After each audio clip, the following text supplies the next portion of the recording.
The sun was bleeding out across the plains when she came walking, barefoot, soot-smeared, dragging a doll made of twine and flannel.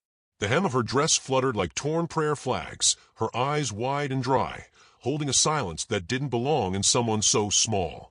The wind carried dust behind her like a veil, whispering of something final. Reuben Cole didn't see her at first. He was oiling the gate hinges, half lost in the rasp of metal, and the warmth left in the wood from the day's heat. The mare in the paddock huffed low and restless, and that's when he looked up, saw the child standing at the edge of his fence like some ghost spat out by sorrow. She didn't cry, didn't even blink. She just said, soft and still, "My mama died tonight. I got nowhere to go, rancher." He froze.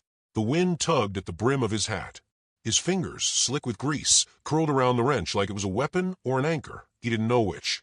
She waited, not pleading, not asking again, just letting the words sit there, hollow and heavy.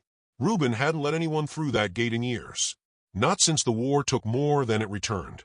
Not since a woman with hair like dandelions left a cradle empty and a man quieter than God. But something in that child's voice, matter of fact and moon pale, slipped past the rusted locks in him. He nodded once, slow and unsure. "Then you're already home." He opened the gate. She stepped through. That night, she sat by the hearth, legs folded under her like a pup too tired to lie down proper. She didn't ask for food, but he set a plate of beans and cornbread beside her anyway. She ate in silence, tearing the bread into neat crumbs and pressing them into her mouth like secrets. He watched from across the room, not speaking, just noting the way she held her doll, like it might disintegrate if set down. The fire threw long shadows behind her, and every so often she'd flinch like someone had whispered her name. She said later, with her back to him, she coughed up blood. I waited till she stopped. Reuben swallowed. The fire popped. He rose without a word, fetched a worn quilt from the cedar chest, violet patches faded like bruises, and draped it over her shoulders. Her fingers curled tighter around the doll, but she didn't pull away. He returned to his chair, spine rigid, and stared at the flames as though they'd give him answers. But all he saw was a flash of memory, bare feet on dry grass, the sound of a baby's breath, a cough that wouldn't quit. Later, when she was asleep curled by the fire, he opened a drawer and stared at an old photograph. A younger version of himself, smiling beside a woman with eyes like frost-thawed sky. A baby in her arms. He closed the drawer slowly, then harder than he meant. In the morning, he found her out by the trough, patting the side of the mare like she knew the rhythm of its heartbeat. She looked at him and asked, "Does she got a name?" "She's just Horse," he said. She nodded. "Good. I'll call her Daisy then."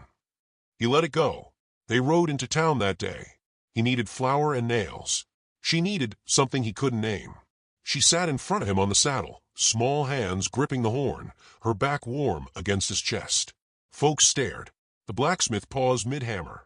The preacher's wife froze on the church steps, her gloved fingers tightening like they were trying to wring out a sin. He said nothing, tied his horse outside the mercantile, and went in. The girl clung close, eyes darting from shelf to shelf like the world might vanish if she looked too long at one thing. The storekeeper raised a brow. "Friend of the family?"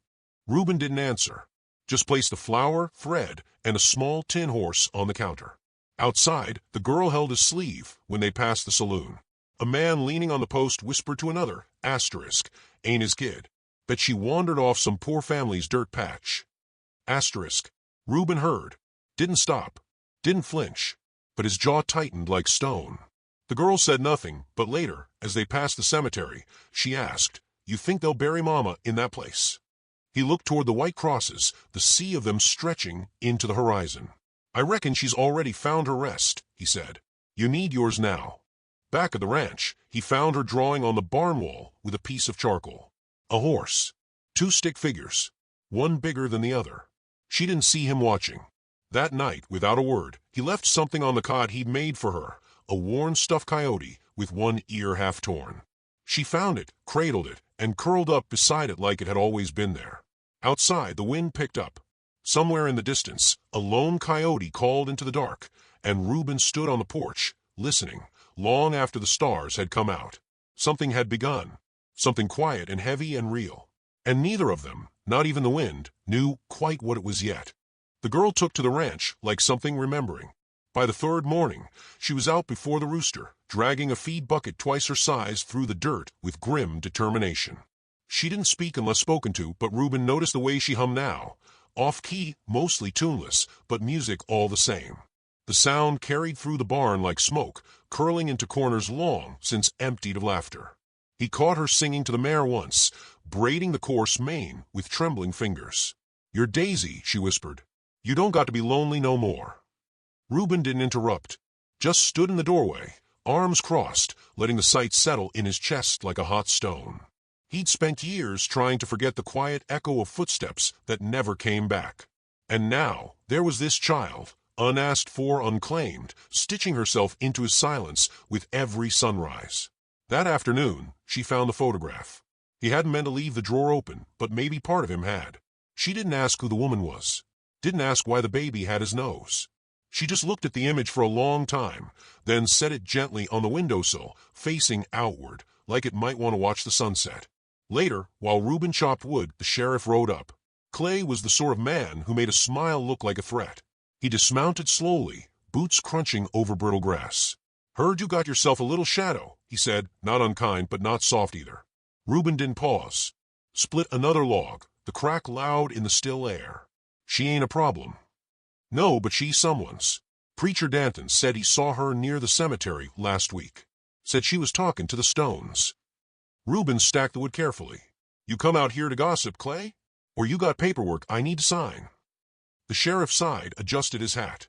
"I came to tell you the town's talking. Some think she ought to be sent to Wichita. Orphanage's got room."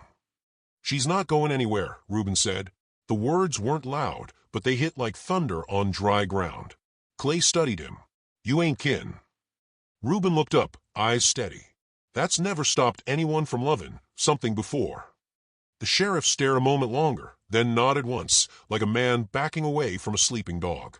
"Just be ready. Someone's going to try to take her. Might not be me next time." He left with dust in his wake. Reuben stood in it long after he'd gone. That night, the girl had a nightmare. He heard her scream before he'd even put the rifle down. By the time he reached her cot, she was curled beneath the quilt, shaking so hard her teeth clattered. She didn't speak, just clung to the stuffed coyote like it was the only real thing left. He sat on the floor beside her, not touching, just near.